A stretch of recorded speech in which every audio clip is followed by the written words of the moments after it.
And Royce Jones, technical consultant to the commission. So on the mapping side, the software side, I take care of all those things. All right. I'm Dylan Onaka. I'm the commissioner from the Big Island. Not a requirement, but just worked out that way. So I get to be your guys' point of contact. Who's next? Me, I'm from Hilo. I'm on the committee.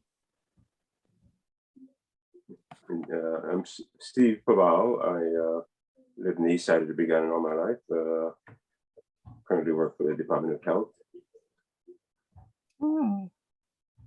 I'm Marlene Murray. I'm the president and CEO of the Pacific Tsunami Museum. Hi, Marlene. Hi.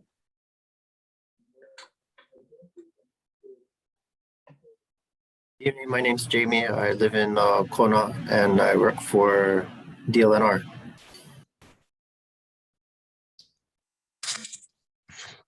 Hi all, I'm Lori Tanigawa, Deputy Attorney General. I advise the Reapportionment Commission and am here for support purposes.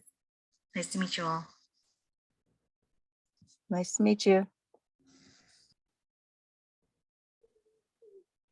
And Kim's just from the Office of Elections. You want to say anything, Kim? If not, I think you're probably okay. So she's just here for technical I'm support. Here for, yeah, just to make sure everybody's situated in the beginning.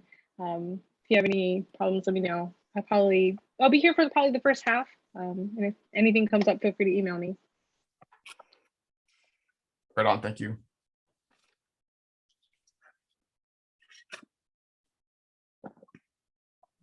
Okay, so now that we all introduced ourselves, does anyone want to be chair? Either volunteers or nominees, one or the other.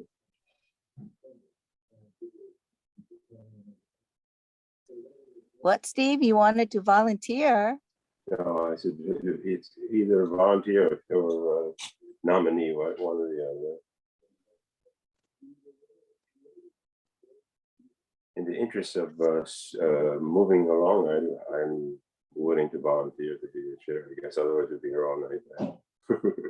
Okay, then I nominate Steve. Second. A second. Okay, a third. Yay. Okay, so moving along with the agenda, the next part of the agenda is the staff's presentation, right? Yes.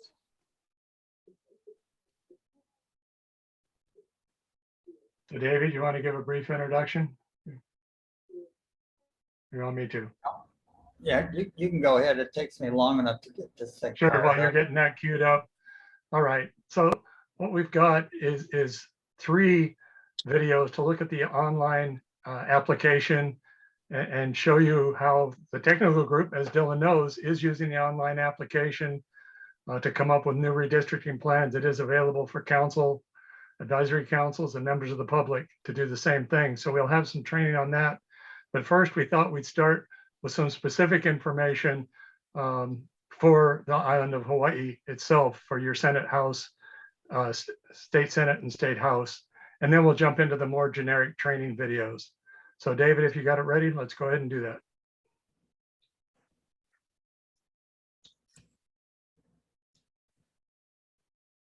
Uh-oh.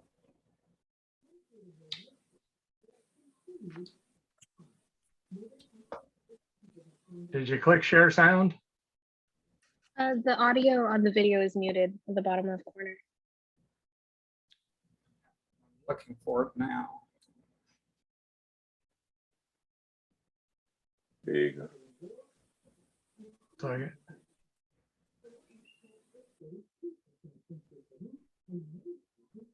Still not playing.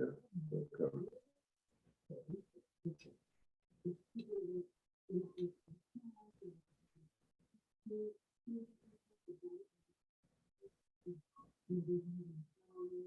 Still not. Trying to find the.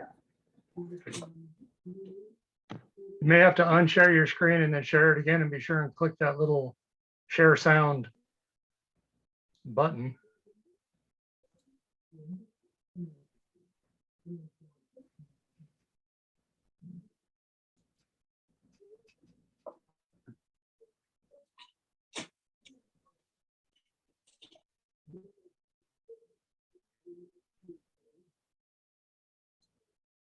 Then Dylan has to make me host again.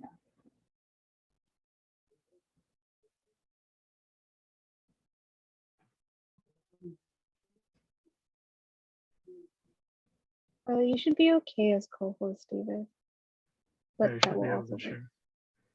Yeah, but I'm not seeing the little button. Okay, you should be good now.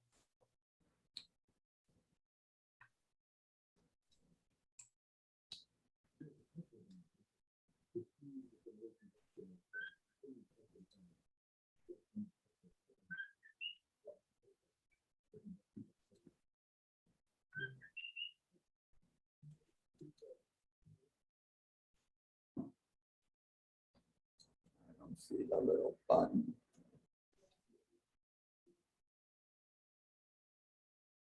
Button, who's got the button? Are you talking about that little green button on the bottom? That's the screen share, yeah, but there we go. That's the button. Yeah, when you share a video, there's an extra little button you have to click to also share the sound from your video. I think that's what David's looking for. Yeah, it's a thing on Zoom. We found out the hard way. Mhm. All right, we're ready to go now.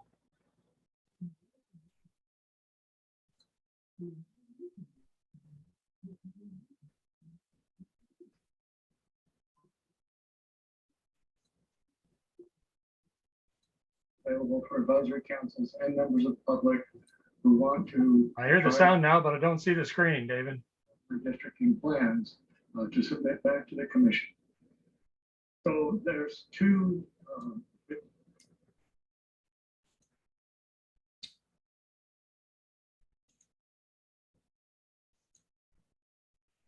That's looking better.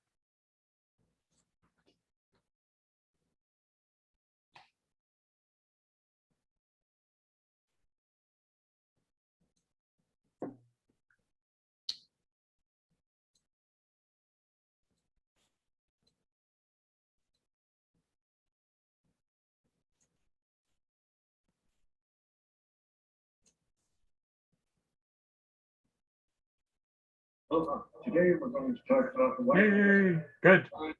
These are a set of online data and tools being used by the Hawaii Reapportionment Commission and also available for advisory councils and members of the public who want to try redistricting and creating their own redistricting plans to submit back to the commission. So there's two videos we're going to show. These are videos that are being used statewide. First one uses congressional districts. The second one has some districts on Oahu.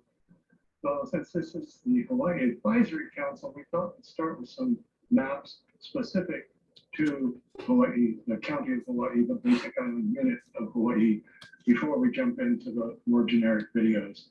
So looking at the maps, this is the Senate and House. We start with looking at the permanent resident population for Hawaii, 200,090. So then if we look then at the Senate, with 4 Senate seats, we divide that by 4, we find the ideal population with equal representation in all districts. Each of those 4 would have 50,023 people. On the House side, with 7 House districts, divide by 7, the ideal, if each district had exactly equal representation, each district would have a population of 28,584. So what this map shows is with the current boundaries, using the data from the 2020 census, the permanent resident population data, these are the numbers and how much each of these existing districts, the population deviates from that ideal.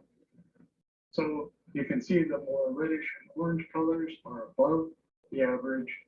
The green and bluish colors are below the average. You can see here the amount of population above and below the average. Let's look more specifically at the percentages. So here we can see the actual numbers then. So looking at the Senate side, I see Senate 4 up there, minus 1.49% below that ideal, or 745 persons. Senate 1, at minus 8.69%. That looks like the lowest one. Senate 2 plus 6.46, that looks like the highest, and Senate 3 also is above at 3.72. Similarly, we can look at the House side, and in fact, that's where often we look to the largest. So in the Senate, we saw that was Senate 2 at plus 6.46%. Looking at the House side, you can see House 6 actually has the highest population above that ideal. And then we usually look at the other end, we look at the lowest. And so here in the Senate, we saw the lowest was Senate 1 at minus 8.69. Looking at the House, it's the district around Hilo, so it's fairly small. You can hardly see it under the label, but it is the lowest at minus 7.25% below, more than 2,000 people below that ideal. So this is our challenge with redistricting, is to bring those more into balance. And our measure of that is the overall deviation. So looking at the difference between the highest and the lowest shows us the overall deviation. So we can see it there for the Senate, 15.15% overall. And the difference between the highest and lowest in the House, 16.21%. Deviations less than 10% are what have been upheld by courts.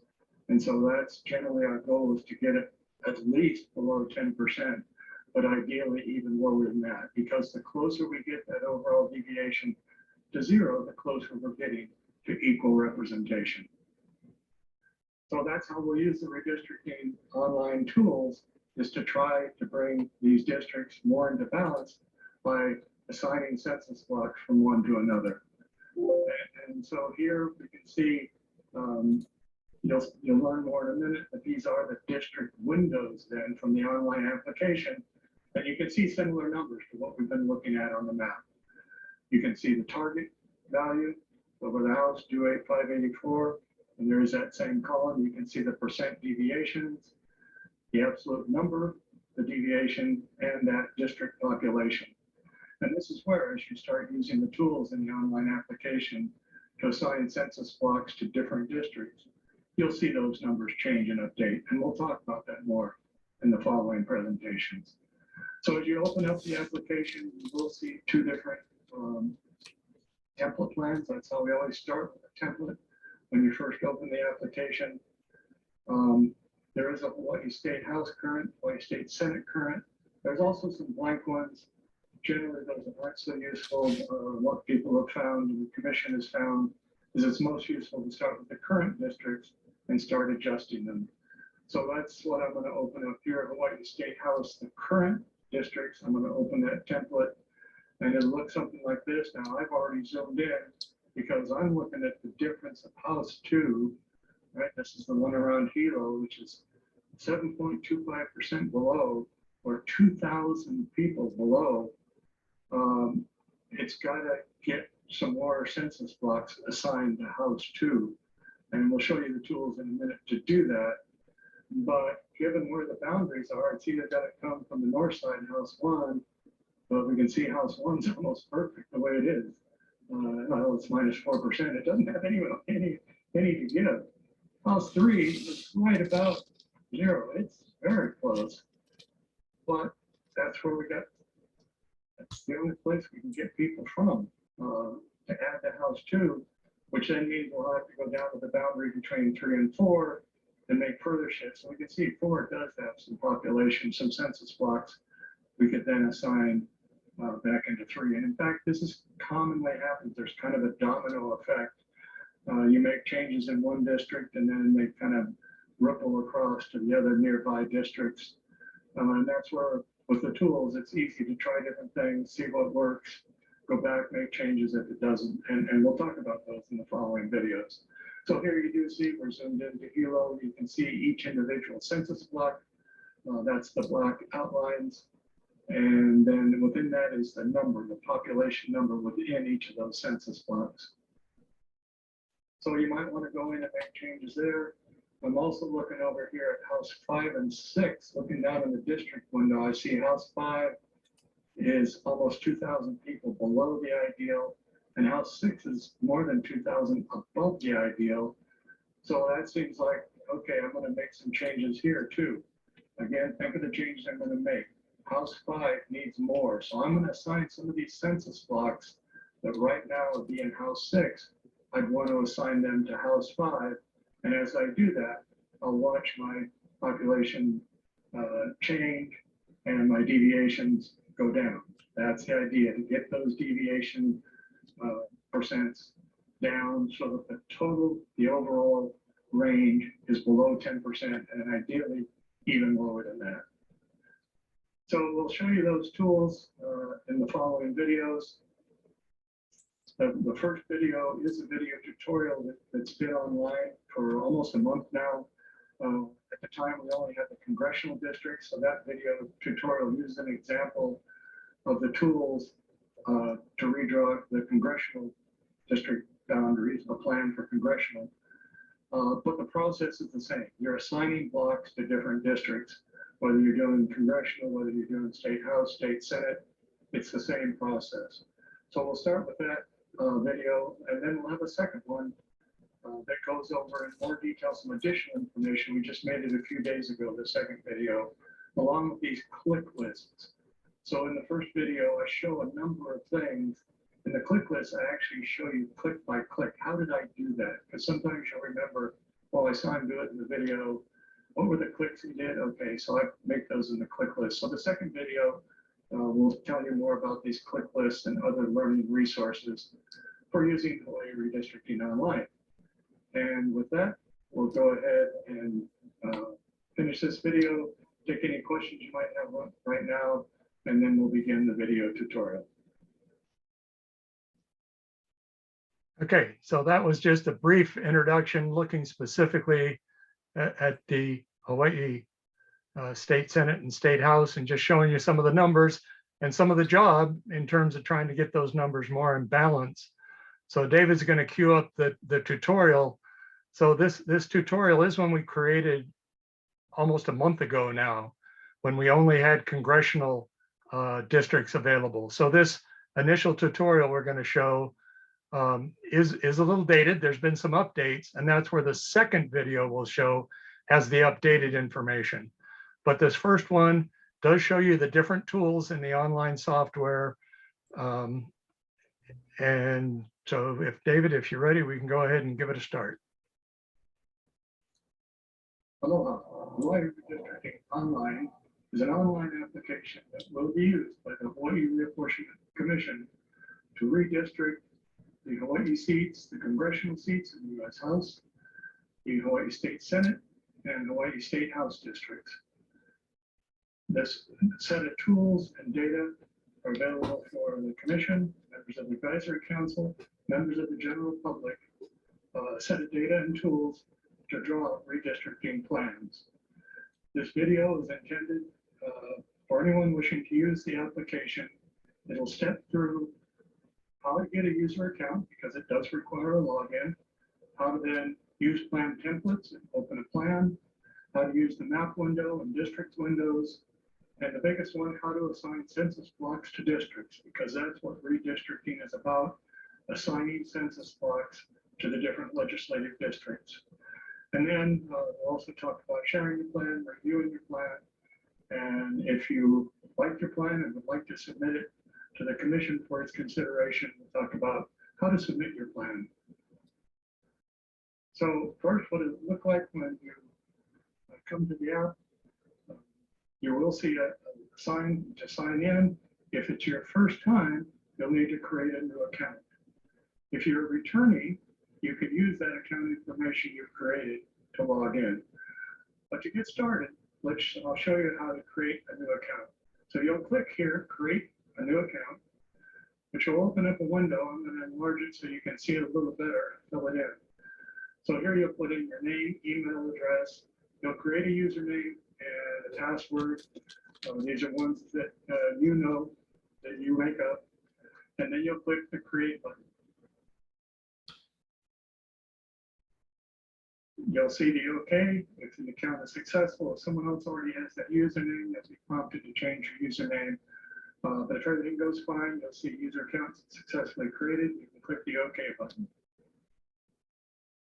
At that point, the app will log you in. This is managed by Esri. The software, the online application software is created by Esri. And the Office of Elections has supported the commission here in this. And so when you're signing in to use the online application, you're actually signing in to this Office of Elections and Esri website. So you'll put in the username and password that you just created, and then click sign in. The first time you do this, you'll be prompted for a security question and answer. Just like in other online applications, there's a variety of choices for the security question. Choose the question of your choice and provide an answer. Once you've done that, go ahead, click the OK button. Once again, this is an application with Esri and Office of Elections. And it wants to make sure you're going to sign in to this application using your user account, and you click yes, allow. There's the usual agreements, licensing agreements. Read through the whole thing. If you want to use the app, go ahead and click agree. And that opens the application, at which point you see a choice of template plans. At this point, we have two template plans to choose from. They're both for the congressional, a blank plan where none of the census blocks have been assigned to any census district, neither of the two Hawaii congressional districts. The second plan is the current plan. So we've taken the current district boundaries for districts 1 and 2 and assigned all census blocks to whatever their current boundary is. So that's the plan we're going to go ahead and open. That's the only two we have right now.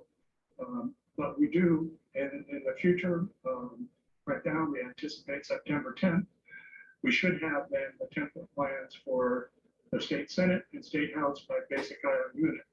So similar to what you'll see today for the congressional, you'll be able to start, if you're interested more in doing state Senate on Maui, say, you could go in and choose one of those templates and start working on your own plan.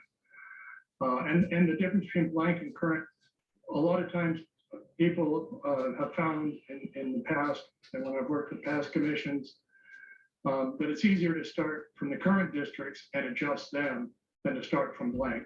But you have both choices and you can choose whichever you want. Also looking to the future, at some point, the commission will propose a set of plans that will go out for public hearing. At the time that happens, those proposed plans will also become available in Hawaii Redistricting Online. And there again, past experience has shown this is where we get the most use of the online application. Once the commission has proposed a plan, members of the public go in and start with one of those proposed plans and then start suggesting other changes they'd like to see the commission make. And right now, there's only two to get started, congressional, and we're going to go ahead and use the current, because again, that's the one that I think most people find most useful, starting from the current district. So I'll select that template current and click the OK button. When I do that, then the application itself opens. We see a map, we see some district information down below. We see a set of tools, so there's different tabs as we go. This is the File tab with a set of tools on it. The one we'll use first is the Save As, when we want to take a plan and save it as our own. But you also in the future might use Save as you're making changes. You'll want to save those changes. And you may always want to use Open. You may have multiple plans you're working with. You want to save one, open another. So this File tab is one you use for managing the plans that you have. There is a Learn tab with some help on how to use the application. Again, we've created this video for people in Hawaii, but Esri does have very extensive help online for all the different tools, and you'll have access to that from this Learn tab. The next tab is the View tab. So this is an important one because this is where you can configure what you're going to see in the map window and also what you're going to see in the district window. So we see right now our district boundary, CD1, Russian District 1, is most of Southern Oahu. National District 2 is the rest of Oahu and the other basic island units in Hawaii. The plan itself zooms into the area where there actually is a boundary where we might be making changes. Now, again, you can move to other areas and propose other changes, but the starting point, this is the current district boundary. And so one thing I find quite useful right away in this view window, I like to see my target because this is based on the 2020 census information, the federal population base, the PL 94-171 data. And the ideal population would be if each of these two districts had 727,636 people. Using the 2020 data, in the total, it shows us how many are actually in each district. Yeah, and based on that 2020, you can see how it has changed now. They've grown to where there's 2,000 additional people in Congressional District 1 and 2,000 fewer in Congressional District 2, meaning Congressional District 1 has grown slightly faster than Congressional District 2. So showing the target values is something I find handy to do. I like to see those down in the districts window. You don't have to do it, but it's something I find useful. So I pointed it out to you. The other one down in the districts window is to look at your total deviation is the difference between the largest and the smallest. So here we see for the existing current district boundaries with the 2020 population, we have a total deviation of 0.6%, the difference between the highest and the lowest. Now, interestingly, that's lower than the 1% threshold the courts have upheld for a federal plan. So in theory, no changes need to be made, but in practice, generally, we try to get those as low as possible. And so that's what we're going to do in this exercise. I'm just going to try some things, try some census blocks, and I'm going to show you how the tools work to see if we can get that deviation down below 0.6%. Interesting to compare, this was the plan from 10 years ago, the congressional plan. At that time, based on the population at that time, the ideal was 608,151, quite a bit below, right? Our new target is higher because we've had population growth, but they did get their planned deviation down to 0.1%. So ours is 0.6%. We're quite a ways above that. So let's see if we can get that down a little bit. And in doing so, I'll share with you some of the different tools available in Hawaii Redistricting Online. And that moves us to the Create tab. This is the main tab where we can change district assignments, move around on our map, do different things. So we're going to spend quite a bit of time here on the Create tab and the different tools on the Create tab. So first is the map window itself and a set of tools for managing the map window. There is a little hand there, that's the pan tool. So if you have that as your active tool, and you can see the little orange halo around the little box around it shows that it's active, and you click and drag on your map, you can move the map around. So you want to see an area a little bit north or south, east, west, Nakamakai, you can use that pan and drag your map to different areas. So that's a useful tool. Another one that's useful is this zoom tool.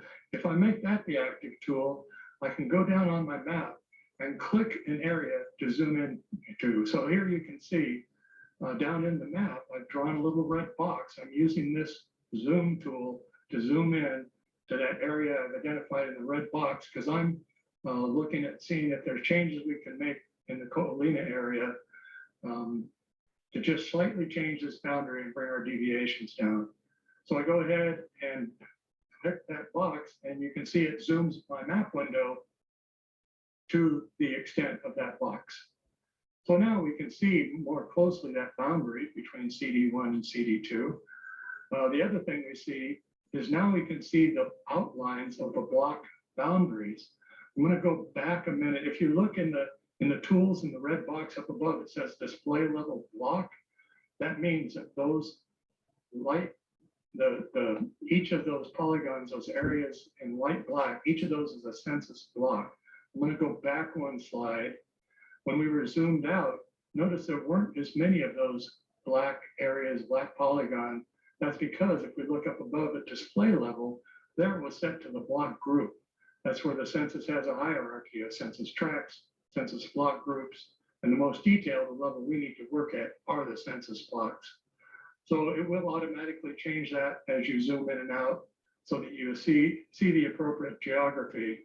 But this is the geography census blocks that we need to look at when we're assigning blocks to districts. And that's what we're going to do next, because that's this whole set of redistricting tools. And I'm going to show you several of them. We mentioned that Congressional District 1 has about 2,000 more people than 2, which means we need to take some of these census blocks and assign them then to Census District 2, so we can get those populations near or equal and bring down that total deviation. So you can see a whole set of tools there. First of all, under district, I've set it to Congressional 2, because any blocks that I identify, and I'll show you how to identify them in a moment, I want to make them part of CD2, Congressional District 2. So let's look at the first one.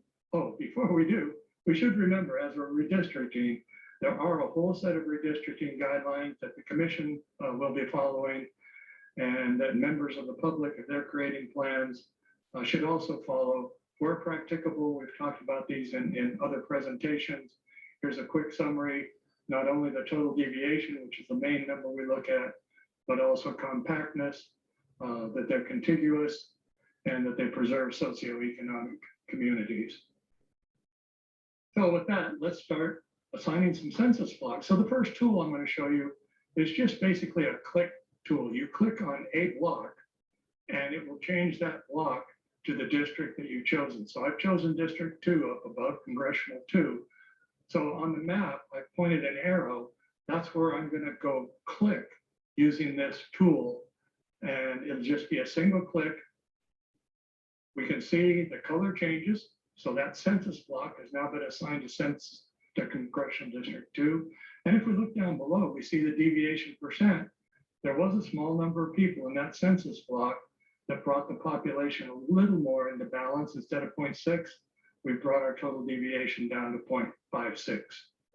So that's one of the tools I want to kind of move across and show you some of the other ones. So I'm going to do this in pieces.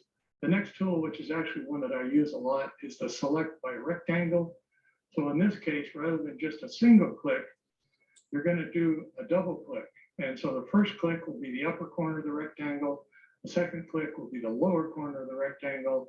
So here I'm going to draw a rectangle using this as my active tool around this area, which will then identify all the census blocks that touch that rectangle and assign them to Congressional 2, since that's our district that we've chosen up above. So I'll go ahead and do that.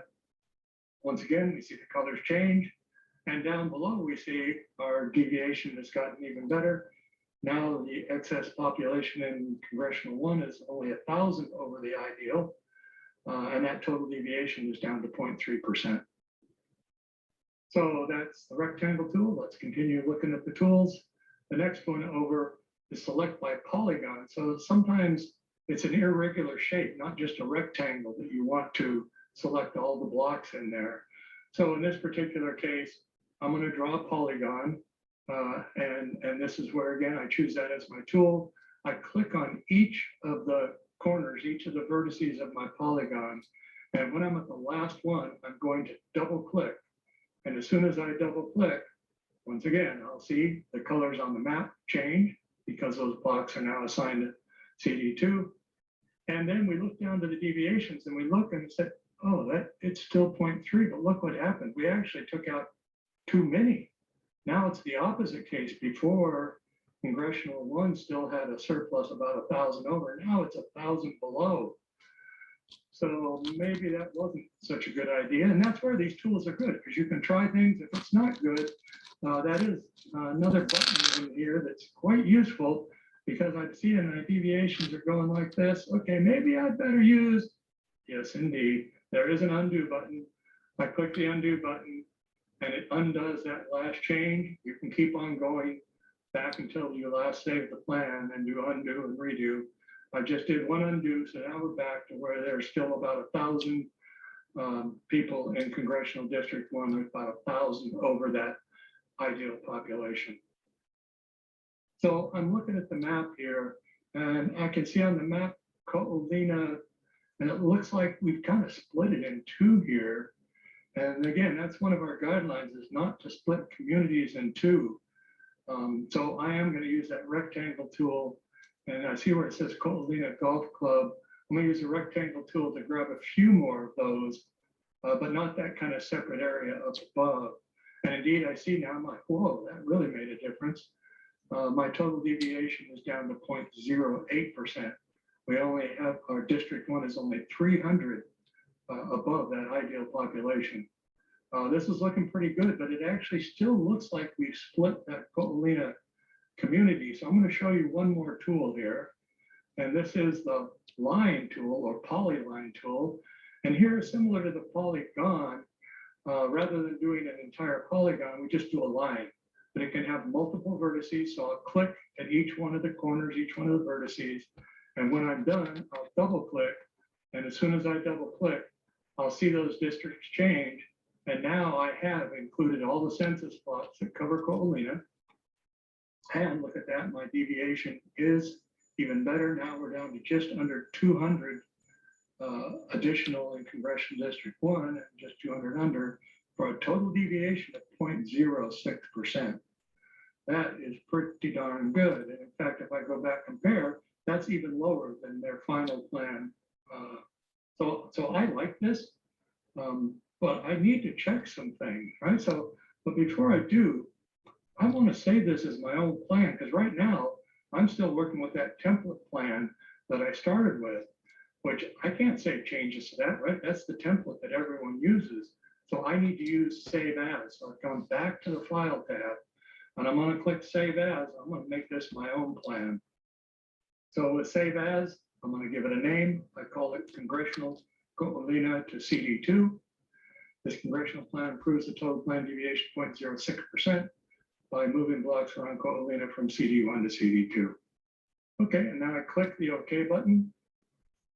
And I see that I notice up on top, the name of the plan has changed. It is now my plan, Congressional Coahuila to CD2.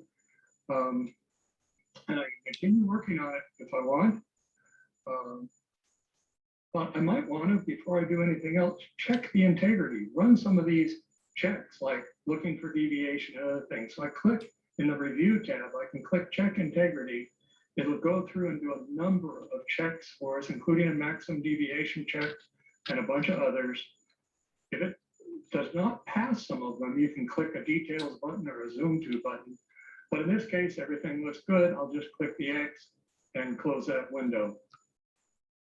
So it's passed those tests. I may want to still share it with some other people, get their feedback on it, but maybe I'm ready right now. I like my plan. I want to submit it to the commission for their consideration. And I'm going to move over to the Submit tab, where there is really only one tool, one button, and that is the Submit Plan button. So before you click that, again, keep in mind these guidelines, the plan, the reapportionment, redistricting will follow these guidelines. The commission's plans will, and plans from the public should, wherever practicable, follow these same guidelines. And when we submit, in fact, those same integrity checks that we did before in the Review tab, as soon as you say, I want to submit my plan, it will run those same integrity checks. And if it does not pass one of them, you cannot yet submit the plan. You'll have to go back in and fix things using those tools that I showed you. But if everything passed, and we know it will because we already checked, then we go ahead and click the OK button to continue submitting our plan. So here it will ask, so it knows your name. You can change it if you want, but that's by default. Put your username and use your email. The plan name is the one you gave it. And this is an important part to fill in, explanation of the plan objectives. Why did you do this plan the way you did? And in this case, my objective is lower the total deviation by moving blocks from Coahuila from CD1 to CD2, and we lowered it to 0.06%.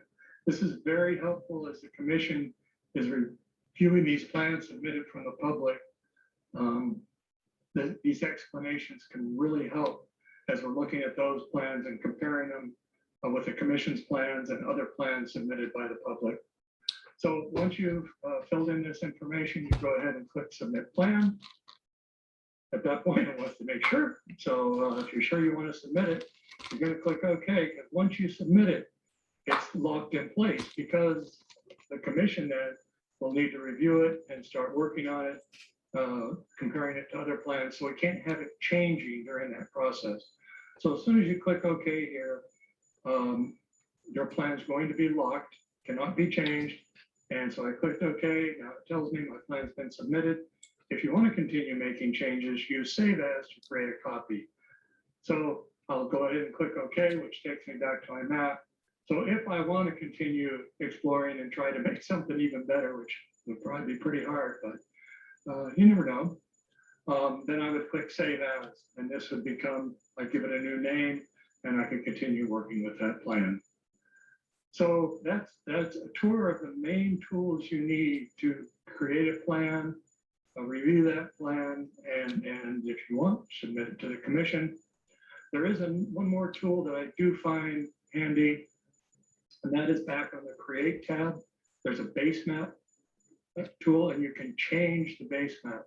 There's a number of different base maps you can use. I find the imagery one, which I've chosen here, quite useful, particularly if I'm zoomed in and I'm looking at an area and I don't want to split a community, or I don't want a boundary going through a ridge line, or various different reasons I'm trying to follow the guidelines. Sometimes the imagery is quite helpful as you're trying to understand the geography of an area and draw appropriate boundaries. And so with that, I've shown you the basics of these tools for Hawaii Redistricting Online. How do you create your account, use plan templates, map window, the districts window, the big one, assigning census blocks, and then sharing, reviewing, and submitting your plans. Enjoy. We look forward to seeing plans that everyone comes up with. Mahalo. Okay, so any questions on what you just saw? I mean, I basically stepped you through how the different tools work. There are some new things that have been changed in the last month, and we'll cover that next. But before we do, we want to take a chance to get any questions you might have right now. As you're watching that, everything makes sense? Got questions? I have a question. So I saw the link that you put in the chat room, but Yes. is it, can you like email it to us or something? Oh, sure. I can do that after the meeting. Okay, thank you. Yeah, I don't have any questions. Okay. So it sounds like, David, are you queuing up the final video? So this No. final video, that first one you just saw, we made a month ago. And now there's been changes in the last month. More capabilities have been added to the application. So I'll show some of those in here. And then I'll show how to use these click lists that I've created with specific, mouse clicks. You saw me do it in the video. Here's the actual clicks. When I teach my class at the Honolulu Community College in GIS, the students find these useful. So I thought I'd make them for here too. So this video is going to go over, we just made it a few days ago, the current status of the Redistricting Online and the resources available. So David, go ahead.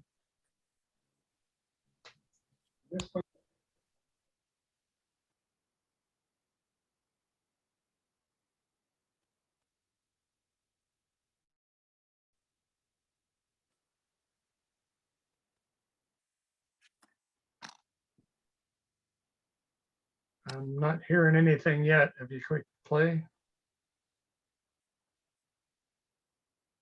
I'm not hearing the sound.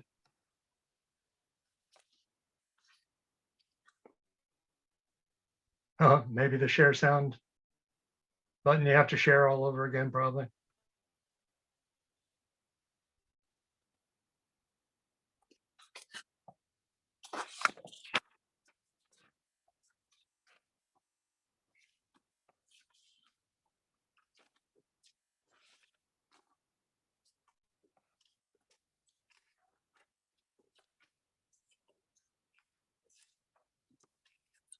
In this presentation, I'm going to talk about learning resources for Hawaii Redistricting Online.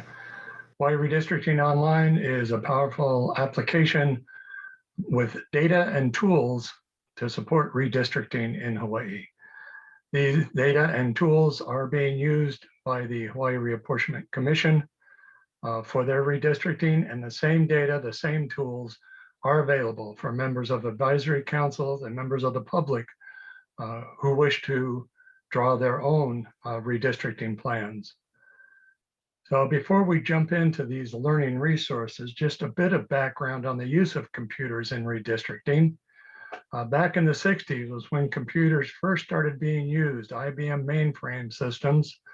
Through the 70s, there was some use. In the 1980s, the Rose Institute, that's the photo here. They were one of the early pioneers in using computers for redistricting. By 1990, computers were being used a lot. Here in Hawaii, I was not involved with the project, but I've seen the notes. It was done on mainframe computers in the basement of Kalani Moku. Average cost of those computers, $500,000. By the year 2000, so 20 years ago, there were a number of commercial tools, Maptitude, AutoBound, and in fact, AutoBound is the one. I was supporting the commission at that time, and we did use AutoBound, which was a desktop tool, pretty much a GIS mapping tool, not that user-friendly, but it did have the tools for redistricting, which were very powerful. And the commission, knowing that the public could get copies of AutoBound if they wanted, did share its data. So the commission's data in 2000 was shared with the public who could go get AutoBound and learn AutoBound.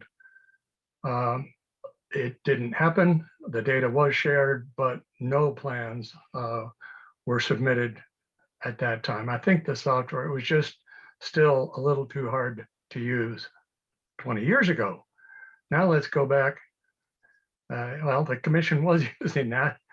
So here's going back 20 years in the Star Bulletin, a quote from the project manager at that time, David Rosenbrock, our current project manager, also talking about, because the commission did have this powerful technology, that it had the opportunity to make a decision, reconsider that decision based on public testimony, and go back and make changes. Because it does, even without the mapping, submitting of plans online, the public still had opportunity to comment on maps, mostly paper maps that were provided at meetings. But the commission then could go back and did go back and change their plans after they'd put out for public consideration. So the software did help the commission, but it wasn't so helpful for the public 20 years ago. 10 years ago, it was a different story. Then the first version of Hawaii Redistricting Online was available, was used by the commission, and that same data and tools were made available to the public and the advisory councils to use. And indeed, it was used. Plans were created by the public, submitted, and were shared with the commission, and some lines were changed based on that public submission of plans, and of course, the public testimony at the public hearings. And now today, we do have the current version of Hawaii Redistricting Online. The same company, Esri, has created this. The tools look quite similar. The data, of course, is updated. And there are some new tools in there, and we'll talk about these tools as we go through the learning resources. But these are then the same data and tools that are currently being used by the technical group working on plans. And it is available, and that's what we're going to talk about now for advisory councils and the public. So this is what the opening page of Hawaii Redistricting Online looks like. The URL is down there in the corner. It is available from the Reapportionment Commission page. But before we go jump into that, let's just do a quick review of what's happened up until now, looking at redistricting and reapportionment in Hawaii. The first step was reapportionment, which required census data. We did receive that census data on August 12th, processed that to create two population bases, the federal population base used for the congressional redistricting, and the Hawaii permanent resident population base used for apportionment and redistricting for the Hawaii State Senate and State House. Again, those were described in more detail at the August 26th commission meeting. If you want more information, you can go back to the video. The link is online and it's here on the slide.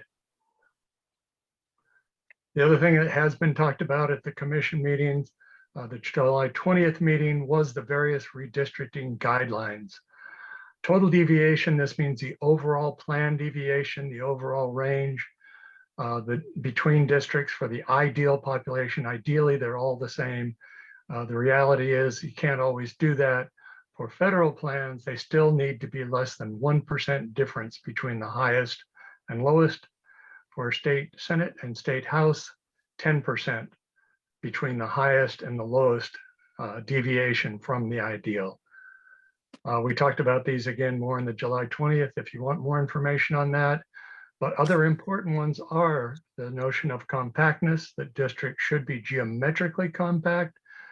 There's three little slides here. You can see the first one is, the second one not so much. The third one, they should be geographically compact. And this is an important one that's often overlooked. Here in Hawaii in particular, the ridges are very prominent geographic features that in many places are impassable. You can't cross the ridge. So just like you can't cross the ridge, district boundaries by and large should not cross over ridges. That would, as a measure of geographical compactness. Likewise, there's other guidelines. They should be contiguous. In other words, all parts of a district should be connected to each other, no disconnects, no one-point connections, and wherever possible, preserve socioeconomic communities. Don't split communities into no submergence. The qualifier on all these is where practicable, given our geography, given the shape of census blocks. Sometimes you can't do these as well as you'd like, but these are the guidelines that will be adhered to by the commission. And if anyone else submits a plan for the commission's consideration, they should follow those same guidelines. Again, more details, you can go to the July 20th video from the commission where we presented this in detail. So the learning resources for Hawaii Redistricting Online are available on the reapportionment website. Before we jump into those, just quickly, if you don't want to change a plan, if all you want to do is look at the plan, you can see any plan that's been presented by the technical group. And then later, as plans are proposed for public consideration from the commission as a whole, those will be available as interactive maps and as PDFs that you don't need a login. So right now there's two up there, the two congressional plans that have been presented by the technical group to the commission. You can go look at those without a login. But this presentation is geared for people interested in actually coming up with their own plans. And that's where Hawaii Redistricting Online has the tools for that, but it does require a login. So we will talk about that.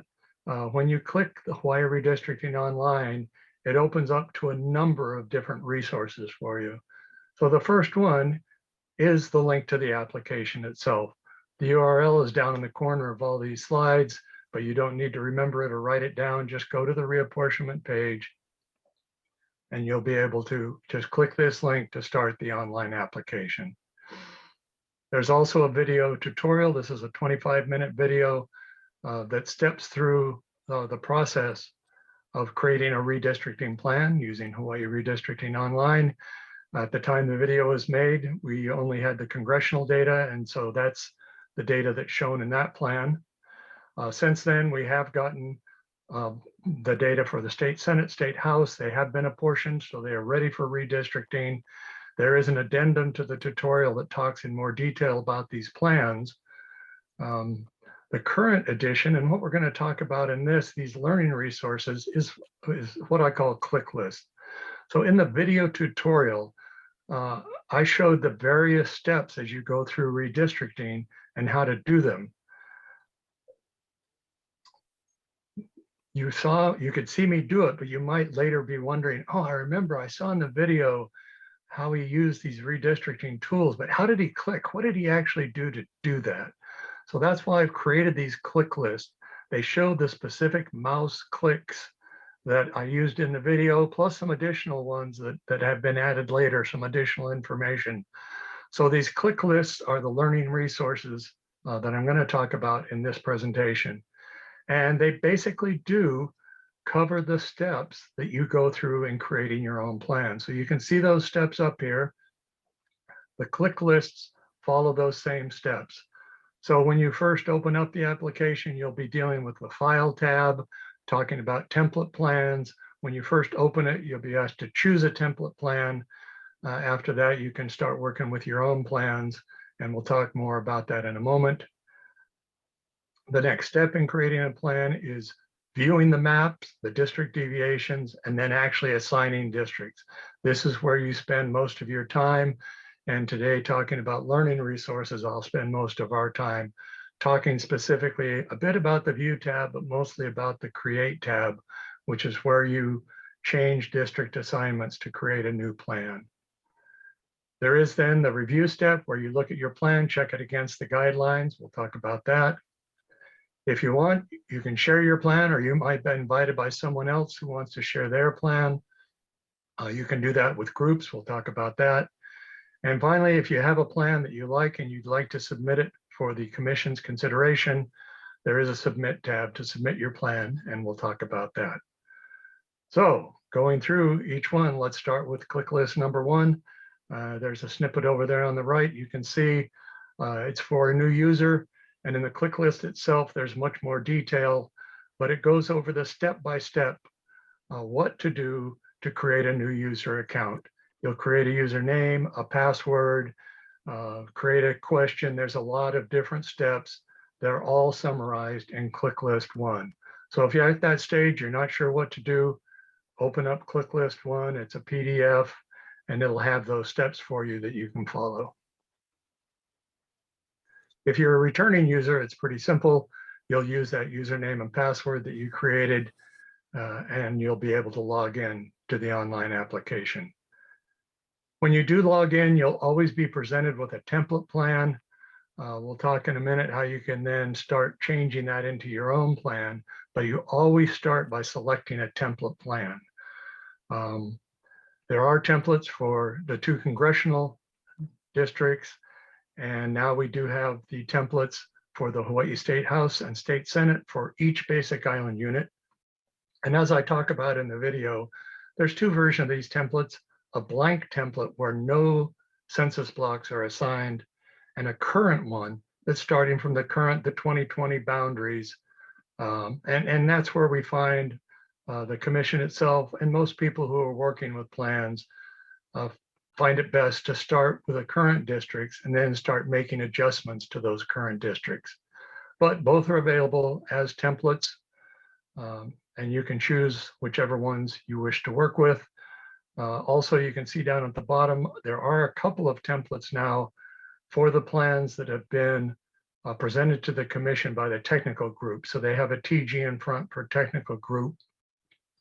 Later, as the commission itself proposes plans for public consideration, those will also show up here as proposed, and they'll be available for you to look at, and if you want, suggest changes. So you open a template plan that you might want to work with. The first thing to do is to save it as your own plan. And so that's where there's a Save As button on the File tab. You give it a name. You can put a description. That's up to you what you want to put. And then that becomes your plan that you can start making changes using the tools we'll talk about in a moment. But when you come back and open the app later, again, you'll be asked to choose a template. But as soon as you've chosen that template, it'll open up and you can use the File tab to open your own plan, save the plan. You can see the tools that are here. Again, more details are in the actual click list for PDF that you can download and read. Click list 5, now we're moving on to the view and create step, the major step in creating a redistricting plan. So There's a lot that I showed in the video. There's a lot in the click list itself. I want to highlight a few things that I think are quite important. And that is this first one, there are two different ways to view your district, either as filled in districts where they're filled in with color, or as outline districts. So there is a setting there, display lines or fill districts. I'm going to show you a couple more examples just to make this more clear. So here's an example on the left. If you've checked fill districts, you'll see your districts are filled with color. And that's often the easiest way to see the difference between the districts. But sometimes you really want to see that map underneath. You want to see the street names, the park names, the community names. And there it's handy to just display the district boundaries as lines. Then you'll click display lines. And it's easy to go back and forth. But I pointed out because some people do find it very handy to be able to turn off the color and just see that as lines. I should mention the click list also. You can change the colors, and in the click list, I describe how to do that.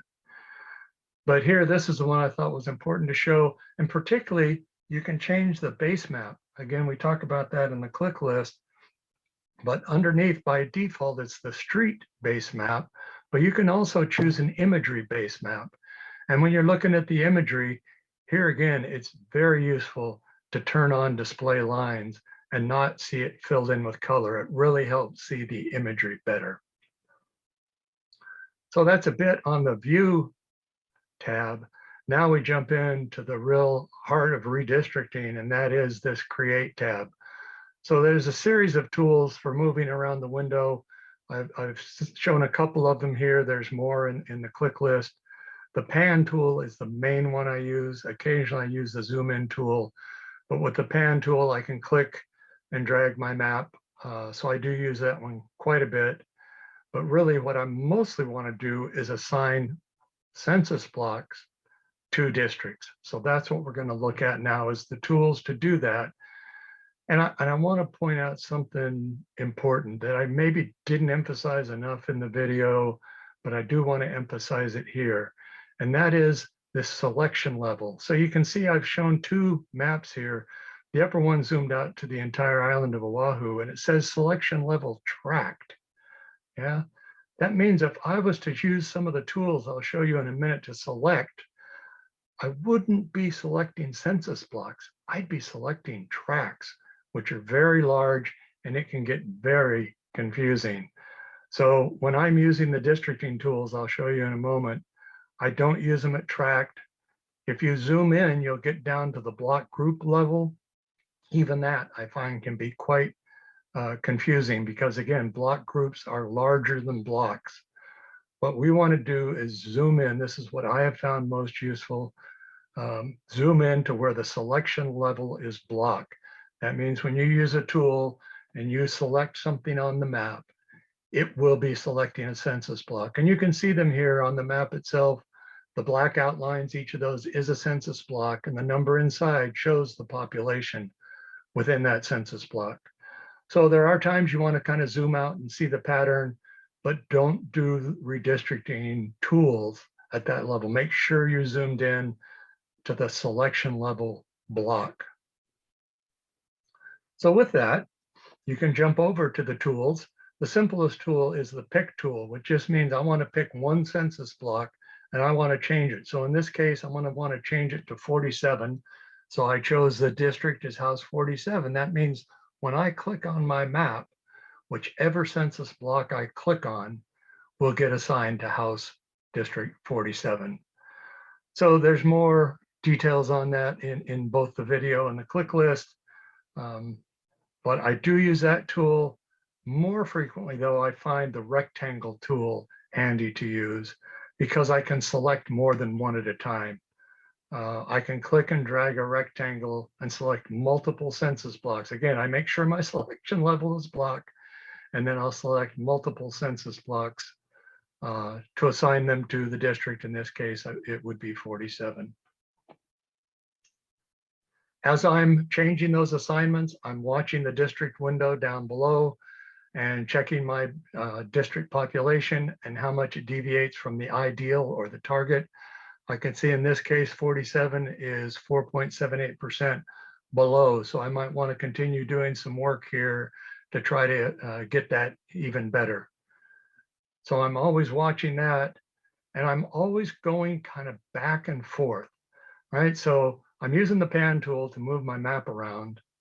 And then I'm using usually the rectangle tool to assign districts. I assign some districts. I want to move my map a little bit. I go over and click the pan tool. It gets the little orange outline around it, which shows it's active. I move my map. Then I go back and choose the rectangle tool, change some more blocks. And I go back and forth between these. But I'll tell you what happens to me sometimes still, and it'll probably happen to you. You'll think you've grabbed the pan tool, but in fact, you have the rectangle tool still there. And when you go click on your map and think you're going to move the map, instead you assign a bunch more census blocks. And it's like, oh, I didn't mean to do that. In which case you'll be very happy to learn about this tool, the undo button. This is the other one I use a lot. I've changed a set of blocks and it's like, whoa, my deviations just got real bad. I'll click the undo button and it'll undo that change. If I click it again, it'll undo the previous change all the way back until the last time I saved. And I do find it useful to save my plan every so often while I'm working. And so that's the undo and the various tools. There is another tool that I want to share with you. And this one we've updated. So in the map contents, there's a little circle with a triangle inside up in the upper corner by the plus and minus zoom in, zoom out buttons. If you click that button, it opens up the map contents. And what that is, there's a number of additional reference layers, and these have recently been updated that you might find handy as you're coming up with your plan. So you've started to assign some blocks. Your district boundaries are different than the existing ones. You'd like to see the existing ones. In this case, we're in State House. We could go click the little empty box and it'll turn green check mark, and we'll see the State House 2020 lines on our map. You may want to refer to Ahupua'a. Again, you can check that box. You'll see Ahupua'a lines. Elementary school layers are sometimes useful to refer to. And if you're on Oahu, you will see the Oahu neighborhood boards. You can turn these on and off by opening this map contents window. Once you've turned them on or off, you can click that arrow to the left and it will close it back so you can see the full map. So that is the map contents. As I mentioned, it has recently been updated to add those additional layers that people sometimes find useful as reference layers. So now you've been working, you've got a new plan, you want to review to make sure it meets all the guidelines. You're going to move to the review tab. And for your plan, you want to check the integrity. The application itself will check a number of different things. One of the key ones is the deviation check. In fact, the overall range check is the key one. That's where I had mentioned earlier, 1% for congressional plans, 10% for state Senate and state House plans. This is the overall range between your highest deviation and your lowest deviation. So when you're working on some of the basic island units, like on Kauai, there's 3. It's not that hard to see in the district window, the highest and lowest, but you're working on Oahu, there's 35. It's not easy to see in the district window, but if you can go run the integrity test, it'll quickly check your overall range. And if it's beyond 10%, as was the case here, you'll see a red X and you'll want to go click the details button. Again, I talk more in detail about this. I give more information in the click list itself on how to use that details button. But this is a very key check.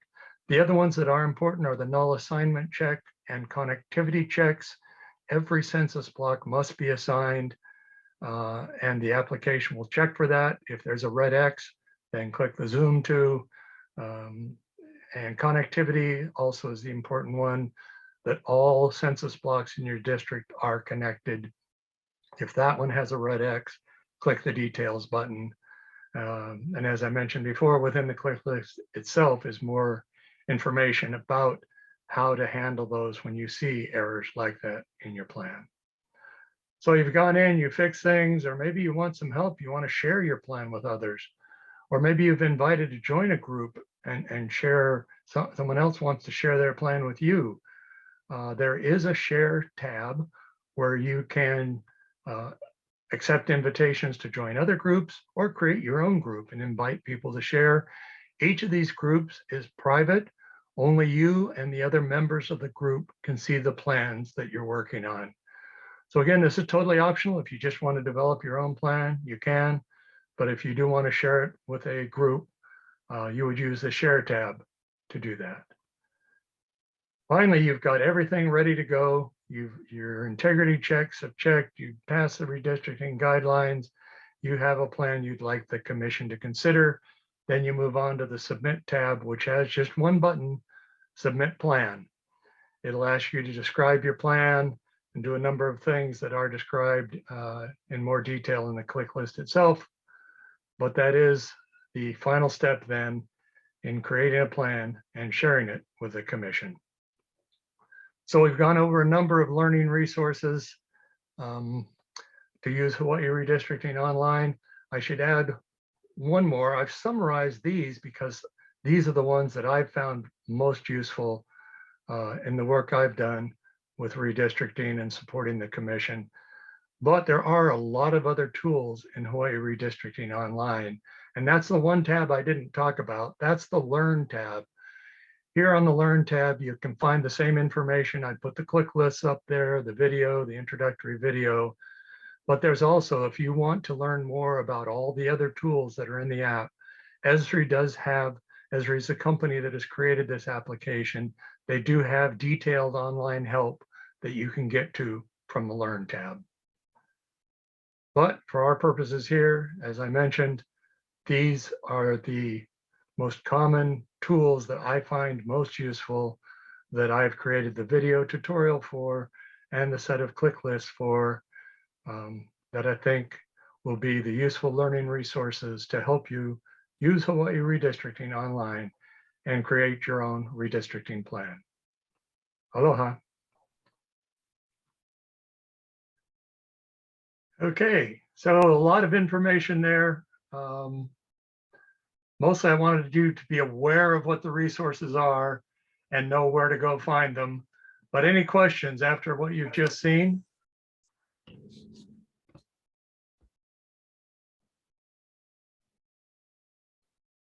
Yeah. Steven's reaching forward. Yep. No, I don't. I think we just have to just get in there and start playing with Yeah, it. just get in and try and yeah. Yeah. So if we have questions, if we get stuck on something, are we able to contact you? You can email the commission, David. Yeah. Yeah, if you get stuck, you can call me at the office. Yeah. That's 587-8884.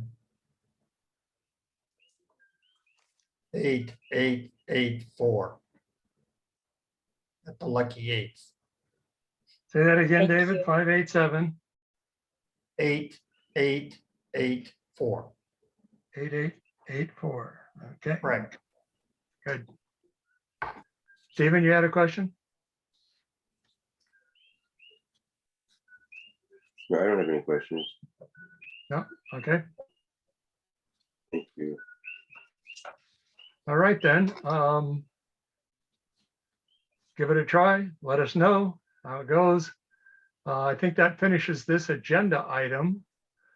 So Thank you. absent next other on the questions, agenda- we can move on to number 5, which I think David has some announcements on that. Chair? Yeah, we can move on to the next item on the agenda.